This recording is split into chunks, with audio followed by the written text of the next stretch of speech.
Welcome to Power Lunch Live. I'm Rhett Power, your host. It's great to be with you here. Today's going to be an interesting conversation. We're going to talk about our brains and how they work, I think, today with my guest, Joseph O'Connor. Joseph is the co-founder of the international coaching community and one of the best known and respected coaches and trainers in the world. So it's a real pleasure for me to have him on the program. He's, author of 19 books in 30 languages on coaching, training, and neuroscience that have sold over 500,000 copies worldwide. Joseph, it is a real pleasure to have you. Your latest book is called Coaching the Brain. So we're going to talk about that today. So it's a real pleasure. Thank you for being here. Oh, thank you, Rhett. It's a pleasure to be here. Looking forward to a good talk here. Well, so the point of the show is to have today's thought leaders, best-selling authors, people who are making a big difference in the world, people that we can learn from. So that's the whole point of the show. Glad to have you. I got to start with, the world has changed dramatically in the last 10 years, 20 years. You were sort of in the forefront of the coaching industry. Talk about how is coaching different than even a decade ago? Oh, wow. It's well, as you say, the world is changing and everything's changing with it. Coaching certainly has evolved tremendously. I mean, if we go back now 20 years when I met my wife in Brazil, she had a business card that said she was a coach, and an awful lot of people did not know what that was. They either thought she was in the travel industry or she was a sports coach of some sort. And that was how it was. And then, of course, it's developed amazingly since then. And interestingly, with results and taken up by business rather than any kind of charismatic presence saying what good coaching is. And a lot of academic involvement too, which has been, it's been really great. So, well, it's grown tremendously. It's got a lot of respect. It's now that, I guess, at least from my experience, talking from my experience, I'm an executive coach. I really enjoy talking with executives and finding out what they do. And that also, of course, has tremendous leverage in terms of the business because of their decisions. Yeah. So that's what I do, but also that's the one-to-one coaching. Further on down in businesses, I'm involved much more in training in-house coaches, so training managers as coaches. Not that they're going to be kind of coaches as such, but the coaching skills that they get are making them a very much more effective manager. So that comes in much more now, as does team coaching, as businesses have moved more and more towards teamwork. So coaching too has needed to evolve from a one-to-one, which it was to begin with, into now specialized team coaches. And of course, that's different. A team is not just one big person. It's very different. You've got different dynamics. So there's a whole generation of good team coaches coming up now with a lot of emphasis on training that.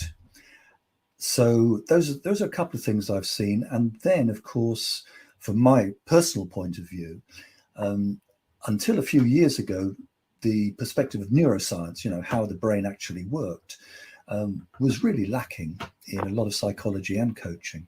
So that's got me interested because I'm always interested in what's missing. And I think that's added a lot as well to the effectiveness of coaches over these last years. Yeah, I want to talk about that in a few minutes because I want to understand that a little bit more. And I think the coaches that listen to this program, would be really keenly interested in what you're talking about. Has the pandemic changed us in your view, and with the people that you're working with? Has the pandemic changed coaching at all? Has it coached? I mean, you were talking about group coaching. Is it changed sort of businesses' view on what they need, or are there some new skills that you're seeing your executives and your managers that they're needing that coaching can provide? Wow. There's a lot of things there. Of course, it changed things dramatically in a few months, beginning of last year. And so businesses had to adapt very, very quickly. And this was very difficult. And a lot of businesses found that they thought they were quite nimble, but they weren't nimble enough. So there was a lot more emphasis on that kind of element, decision-making, strategy, but quick strategy, getting things moving very quickly, changing very quickly. So I saw that. Of course, the pandemic has changed our relationships with each other. I used to do a lot of traveling. I used to do a lot of coaching face-to-face. Now it's pretty much all by Zoom. And that's okay, but it doesn't completely replace the face-to-face connection. So there's, in that sense, a little bit missing there. What else? Of course, a lot of individual stress and anxiety, and well-founded on that. People are more stressed. They're being called to do things differently under a threat of the pandemic and the virus. And this has meant a lot of people having to deal with a level of stress and anxiety that, of course, will affect their day-to-day well-being and decision-making. And that's come into coaching quite a bit as well. I love the title of the book, Coaching the Brain. And then the subtitle is Practical Applications of Neuroscience to Coaching.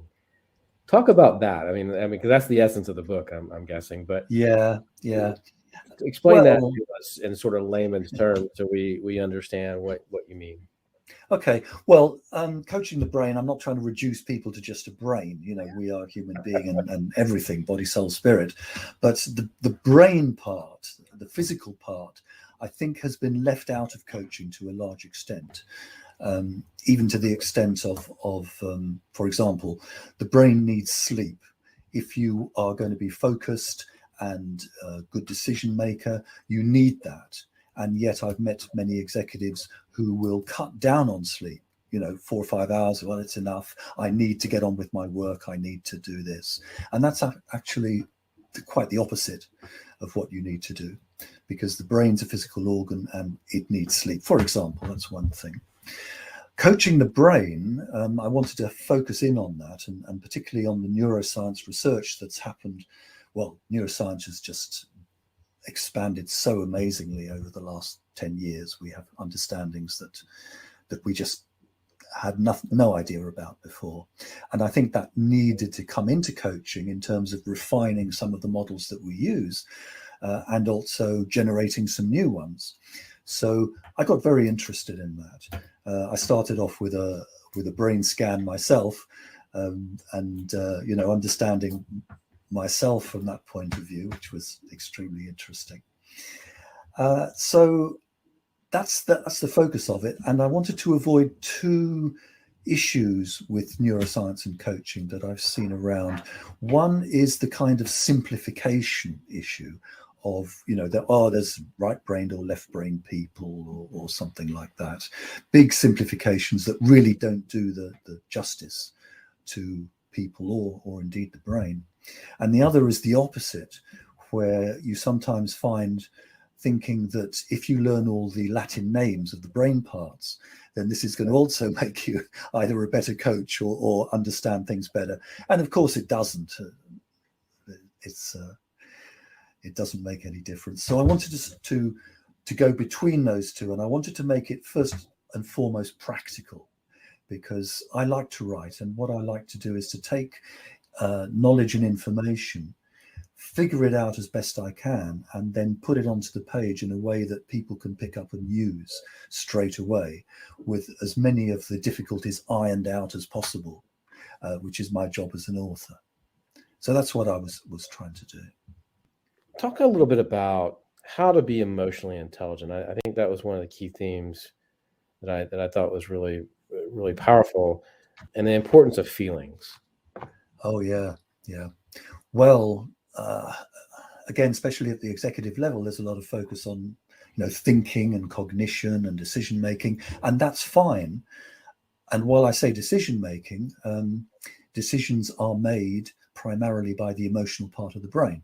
Basically, the best way we make decisions is to collect information and memories, all of which have an emotional tinge, and then weigh those up so that in the end, the decision is an emotional, it's driven by emotions. So the important thing is to make sure that you have good information to feed in to the brain and then let the brain do its part. We don't make the decisions logically. It would take far too long. We'd be, taking hours even to decide what suit to put on in the morning. Right. So go ahead. Yes. So emotional intelligence. Well, again, we pay a lot of attention to cognition and goals and those sort of things. But in the end, what really drives us is the emotion. What are the difficulties that happen in businesses? They're mostly driven by people, and they're driven by people's emotions. And emotions are not exactly illogical, but they don't follow logic either. They don't follow reason necessarily. They're not unreasonable, but they have their own reasons. The heart has its own reasons, as they say. So I think it's really important to understand how emotion works, which is, for me, emotion is a feeling, bodily feeling, and we all know those, plus a meaning, because it means nothing otherwise. Something could mean very different things depending. It could be the same physical feeling. I mean, the physical feeling of excitement and fear are very similar, but the meaning that we put on them is what's important. So when you talk about emotions, what you're talking about is, yes, we feel, and that can take us over to some extent. The meaning that we put on, so it's extremely important that we understand what our values are and how we respond to things. Mm-hmm. And emotional intelligence is, I think, 4 things, really. It's the ability to be aware of your own emotions. So you've got to actually sense them. Otherwise, all the training in the world won't help you deal with them, because if you don't sense them, you'll be just into them before you can take a breath. So being aware of that, self-awareness, and then various strategies to deal with that feeling, because there's always that little moment of clarity whereby we can decide to use the energy that we have, particularly in anger, for example, in a constructive way, rather than let it just run, which is often destructive. So those are the first 2 things. Second 2 would be for other people. So again, being aware of what other people are feeling. And we don't want people to, burst into tears before we've realized they're feeling sad. We don't want people to explode and lose their temper as the first clue that they're actually getting a bit annoyed. So it's about, again, awareness of other people and how they're feeling. And then, of course, the ability and the strategies to be able to deal with that without getting pulled in, without getting triggered, without getting the emotional contagion that often happens. Is it, and I'm trying to sort of phrase this question, and when in our coaching, should we be trying to elicit these feelings and these emotions and bring these emotions and these thoughts and this out in our clients? I mean, is this? I mean, because there's probably a school of thought that says we really should stay away from emotion and feelings and things. But is this something we should be looking at and trying to get to the bottom of and explore with our clients? It's a really interesting question. And of course, it does differ depending on different coaching schools. For example, in Latin America, the ontological coaching does and wants to deal very much more with the feelings, and they do try to elicit feelings. Whereas Europe and United States more about cognition, the thinking, and the feeling comes afterwards. I think that we can, let's put it this way, there's no thinking without feeling, and there's no feeling without thinking. It's just a matter of how they're balanced. So whether we're talking about ideas with people or whether we're talking about feelings with people, there's going to be a mixture of both. There's going to be a mixture of emotion and cognition. So I don't set out to trigger any particular emotions from people. They'll happen. Those will happen quite naturally as we go along. If we touch difficult subjects, the emotion will be there. It's not usually enough that it will take over a session. I mean, I've never had anybody lose their temper with me, for example, nor would I want that. Right. But I had people break down in tears, and it's surprising in some way, because it can come quite in an unexpected context. I mean, I remember I was coaching an executive. It was in Chile, and she was talking about coaching and charging for her services. Mm-hmm. And this seemed to be a very straightforward conversation. You know, how much should I charge? And we were talking about this, and she started. I just noticed she was starting to get, quite sad, and then suddenly she did burst into tears.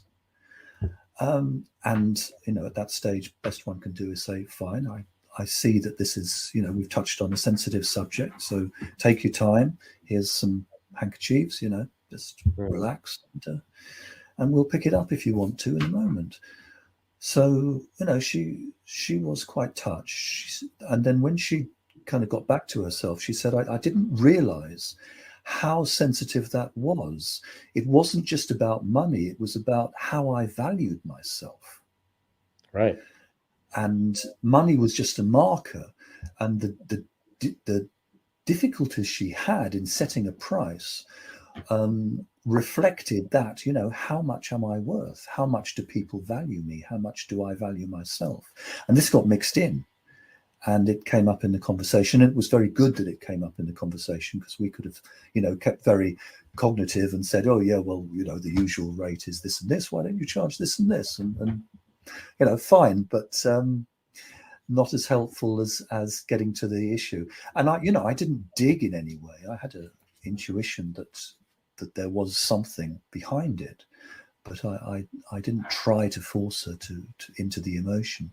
But when clients Right. are ready, the emotion will come. And it's good that she sort of made that connection, right? And could then, on her own and with your help, sort of, explore, those feelings.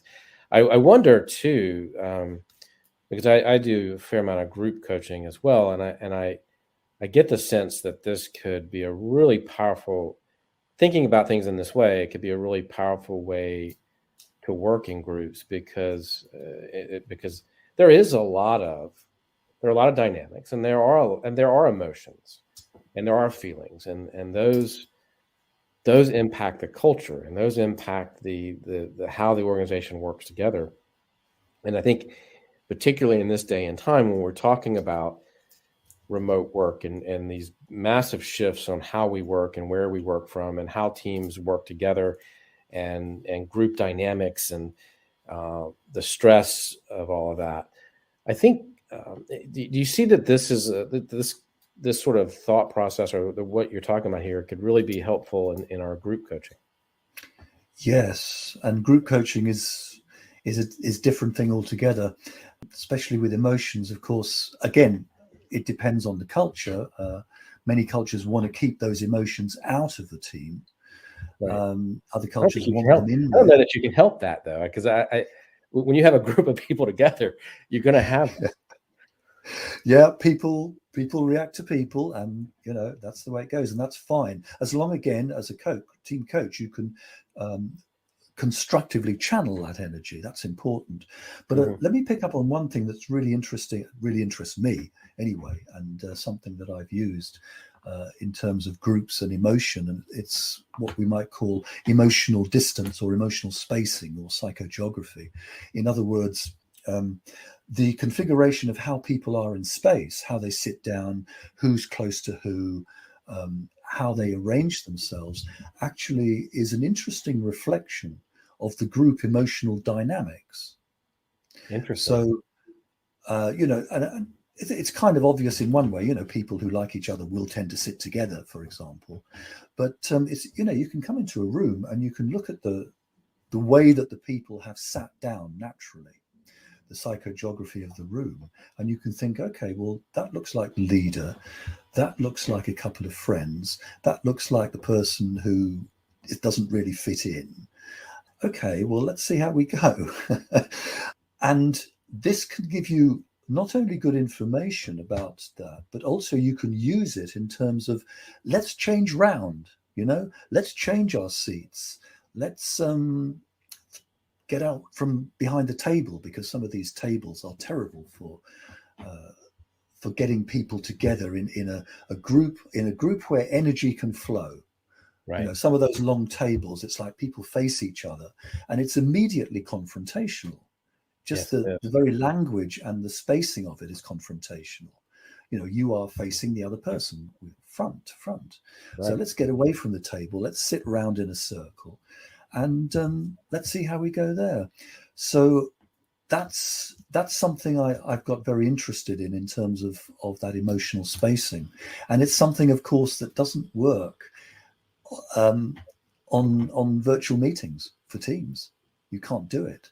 You're all, everyone's got their, every little face appears there, and it really doesn't make any difference where they are to you or anyone else. So that's something I think that we lose in virtual meetings, and it can be very powerful. That's a great segue. We could probably have a whole talk on the virtual here, but I'm curious, how have you seen sort of the virtual environment that we're working in now?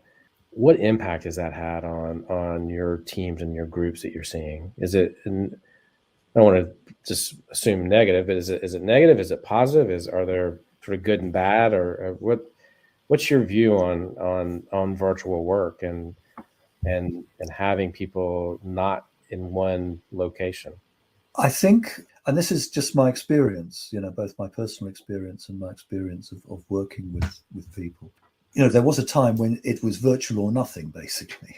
That's it. You've got to go virtual. So there was that dynamic personal energy and element that went missing. And there's no doubt about that. We're human beings, thousands of years of evolution, and we are used to meeting people face to face. When that doesn't happen, it is more difficult, but our brain is amazing at being able to adapt. And so we adapted, and we can do it virtually. We can do it with the pictures on the screen. We can immerse ourselves in this kind of virtual environment and still be able to have a conversation and get things done and coach and everything else. So from that sense, it works, or we've made it work. And we can make things work pretty well when we put our mind to it. And the technology, of course, is getting better and better. And I'm sure that in 10 years' time or even less, we're going to be putting on our headsets, walking into virtual rooms and meeting avatars of virtual people and interacting as if this is real. Now, that will be very interesting. I wouldn't like to say how it's going to turn out in the end, because it's a whole new way of being that our evolution has not prepared us for. Yeah. We are very adaptable. It's just that, evolution takes hundreds and thousands of years to to change things. It's quite slow. To do it over 10 years could be a challenge. So we shall see. But that's, I think, the way that we're going. Yeah, I think there's going to be a lot of pushback on that. There will be. But you're right. I think that is most certainly the way it's going. I interviewed an AI machine the other day and had a conversation about my childhood and about car. I mean, it was really crazy. But let me ask you this: you talked about, and we just need. I'll go back for a second. We need to have another conversation about that by itself, because that's a fascinating conversation there. You talked about how in the book how your brain works as a prediction machine. What does that mean? Well, it means basically that, and this is, well understand this. Human beings need to be able to know what's going to happen next. Otherwise, it's random. One of the things that we really are not good at is dealing with random environments where we have no control. So our brain has evolved in order to be able to predict as far as possible what's going to happen next so that we know what to do. And this relieves a great deal of anxiety, of course, and helps us a lot. So this is what we learn. We learn, basically. We start off by not knowing when we're children, and we learn, and we build up a series of predictions or mental models, as I say, of basically what is going to happen next. The sort of world we're in, the sort of way that people react, the sort of person that I am, which of course can be highly skewed by early experiences, as you can imagine. And then we react to other people and the environment and the situations according to those mental models. Now, a lot of the time they work pretty well, no problem. When they don't, then we have to learn. So that's what the brain is doing all the time, trying to predict what's going to happen next so I can prepare for it. Now, the only problem is that we have this blind spot confirmation bias, whereby we tend to ignore those things that don't turn out the way that we think they're going to turn out, or we devalue them, or we think that it's not representative or something like that. And we notice much more than we should those things that actually reinforce our mental models of how things are, because we want to feel safe and secure. So any reinforcement is fantastic. Unfortunately, though, of course, that does give us biases, and in many ways we don't learn from experience. We say we learn from experience, but we don't unless we notice the difference between what we think is going to happen and what actually happens. And of course, as a coach, and you've probably heard this one too, one of the coaching sayings is, it's not the problem that's the problem, it's the way that the client is thinking about the problem that's the problem. And seeing as coaches can't change, other people, they can't change the environment for the client, they can't change the other people, significant other people for the client, they can only change what's going on in the client's mind about how they think about that particular issue and that particular circumstances that they're in. And it's a problem for them, and you don't deny that. But what you can do is to allow them to see things a little bit differently, change some mental models, see perhaps if some of the mental models built on previous experience, which they're trying to apply to their present experience, aren't really adequate. And of course, as technology and business changes so rapidly, this is what's happening. Yeah. Joseph, this has been a fascinating conversation. Thank you so much. Well, thank you. So where can people get the book? Where can people get the book? Well, any bookshop online. It's widely available. Okay. It's Barnes and Noble, Amazon, everywhere like that. That's right. Yeah. All right. Fantastic. And do you have a website people can go to? Yes, it's very easy to remember. www.coachingthebrain.com. There you go. Coachingthebrain.com. I want to thank my guest, Joseph O'Connor, today for being here. The book is called Coaching the Brain, Practical Applications of Neuroscience to Coaching. I think if you're a coach, you need to pick this up and read. And I'm sure if you wanted to reach out to Joseph, I'm sure he'd be delighted to chat with you. Thank you for being on Power Lunch Live today and spending some time with us. We'll be back next week with another episode. And until then, have a great week. Be productive, and we'll see you then. Yeah, thanks. Thanks, Rhett. You're welcome.